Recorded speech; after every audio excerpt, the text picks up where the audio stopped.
Bonjour, je suis le pasteur Donatien Lauri de l'église Amen de Plateau, Agban, Carrefour Manguier, Abidjan, Côte d'Ivoire. Écoute-moi bien, enfant de Dieu, j'ai un très bon témoignage encore pour toi aujourd'hui, un témoignage de guérison divine. Alléluia. Il s'agit d'un monsieur qui a été interné, c'est-à-dire hospitalisé dans un hôpital de la place, un CHU de la place, et c'est-à-dire centre hospitalier universitaire de la place. Il a été hospitalisé et il a fait pratiquement 2 ans de maladie. Ses parents l'ont abandonné là-bas parce qu'ils n'ont plus les moyens pour chose. Ils ne recevaient seulement que des soins par rapport au service social du CHU. Amen. Et c'est ainsi qu'il est resté dans cet hôpital pendant 2 ans, enfant de Dieu. Et nous allions prier dans les CHU, dans les hôpitaux, tout ça, dans les cliniques. Et c'est comme ça que un jour, nous sommes tombés par le sort sur lui. Je dis par le sort parce que bon, c'est une manière de parler. Sinon, comme il n'y a pas de hasard avec le Seigneur, voilà. Nous sommes tombés sur lui. Quand on arrivait toujours à l'hôpital, puisqu'il y a beaucoup d'étages, c'est-à-dire qu'au 10e étage, on choisissait, voilà, on tirait au sort, et puis tel groupe va au premier, tel groupe va au 3e, tel groupe va au 4e, tel groupe va au 5e, et puis après, paf, on échangeait un peu encore, vous retournez au 2e, d'autres vont au 5e, d'autres vont au 4e, voilà, c'est comme ça. Avant de Dieu, c'est ce que nous sommes tombés sur le monsieur. Quand on arrive, d'usage, on demande, voulez-vous qu'on prie pour vous? Nous sommes des hommes de Dieu, nous voulons prier pour vous. Nous croyons la guérison divine et nous voulons prier pour vous. Et le monsieur a dit, si vous voulez prier, hein, parce que vraiment, moi, ça fait plus de 2 ans ici. Quoi? Mon frère, tu ne veux pas quitter ici? Bien, c'est un plaisir pour toi d'être ici.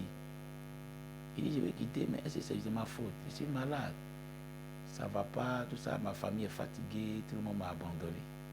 Et nous avons vraiment pris à cœur de prier pour ce monsieur afin que Dieu se glorifie. Nous avons tellement prié avec vie pour demander au Seigneur, le supplier de vouloir guérir cet homme. Écoute-moi bien. Quand on a fini, on a cotisé entre nous sur place. On a trouvé pratiquement 18 000 francs et on lui a fait cette offrande.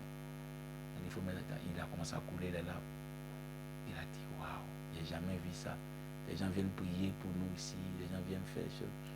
Bon, ils sont bons, mais vraiment que vous avez, vraiment merci beaucoup.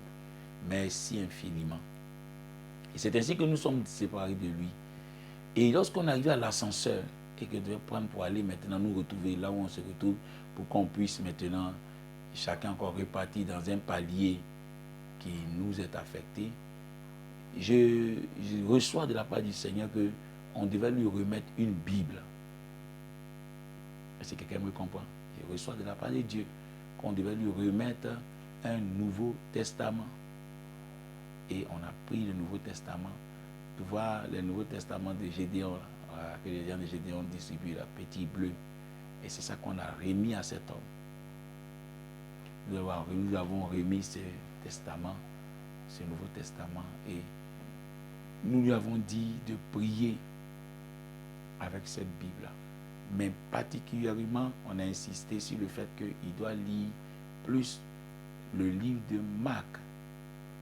Le livre de Marc est un livre vraiment particulier parce qu'il met l'accent sur les miracles de Jésus. Le livre de Marc est un livre où Jésus est décrit, enfant de Dieu, comme fils de Dieu. Et c'est lui qui est en train de faire des miracles extraordinaires. Et c'est comme ça qu'on lui a demandé de lire ce livre. Écoute bien. Nous sommes partis. Une semaine après, quand nous sommes arrivés là-bas, on n'avait pas pensé à lui. Parce que ce jour-là, je ne suis pas passé dans son palier. Et la 2e semaine, quand nous sommes passés, parce qu'on a dit, on tirait au sort, et nous sommes tombés sur le palier. Quand on allait là-bas, on a vu que son lit était vide. Son lit était vide. J'étais choqué d'abord parce qu'il y a eu peur qu'il soit mort. Parce qu'il y a deux possibilités, où il est mort ou on l'a libéré de là. Quand j'ai vu le lit était vide, quoi. Et nous sommes allés, nous sommes dirigés vers le médecin qui était des gardes. Et nous l'avons demandé on demande après chef du village. Car c'était le nom qu'on lui a donné là-bas, tellement il a duré là-bas. Et ils nous ont dit, chef du village a été guéri. Chef du village a quitté le lieu depuis il y a quelques jours de cela. Waouh! Incroyable. Et le monsieur, le médecin lui-même nous a raconté le miracle des chefs du village que je vais te raconter maintenant. Le chef du village a reçu le Nouveau Testament, il a commencé à lire le livre de Marc. Et il nous a dit qu'il a lu ça au moins près de 15 fois, tout le livre de Marc. Et un jour, pendant qu'il lisait le livre de Marc, écoute-moi bien, un jour, pendant qu'il lisait le livre de Marc, il est tombé dans un sommeil profond. Et c'est en ce moment maintenant, il dit, il a l'impression qu'il dort, mais il a l'impression qu'il ne dort pas. Il voit les écritures qui sont dans le livre de la Bible, sortir de la Bible et entrer dans sa bouche. Il voit les écritures là, sortir de la Bible. Il voit partir, venir, Jésus-Christ, Golgotha, tout ce que tu peux imaginer qui se trouve dans le livre du Nouveau Testament, sortir comme ça, en grande quantité, puis ça vient directement dans sa bouche. Et il ne pouvait rien faire pour s'empêcher de boire, bien de manger ces lettres-là qui venaient dans sa bouche. Amen. Alléluia. Il ne pouvait pas. Il se voyait en train d'accepter, puis ça rentrait. Et il se réveille, il est pratiquement 3 heures du matin. Et il s'est levé de son lit. Il s'est mis sur pied et il est allé au balcon pour regarder au dehors. Jusqu'à présent, il ne sait pas encore ce qu'il fait. Il ne sait pas encore ce qu'il fait. Et le médecin des gardes de ce jour-là l'a vu au balcon. Il a crié, qu'est-ce que tu fais là? Qu'est-ce que tu fais là? Chef du village, qu'est-ce que tu fais là? Et le chef du village a dit, mais pourquoi? Il ne peut pas être là au balcon. Il dit, mais ça fait près de 6 à 7 mois. Tu ne peux même pas te lever, tu ne peux même pas tu es toujours couché. C'est pourquoi on fait tout pour mettre de la poudre de ton dos, tout ça. Il dit, maintenant je suis debout. Mais comment tu es debout? On ne comprend pas. Et il a dit, Jésus m'a guéri.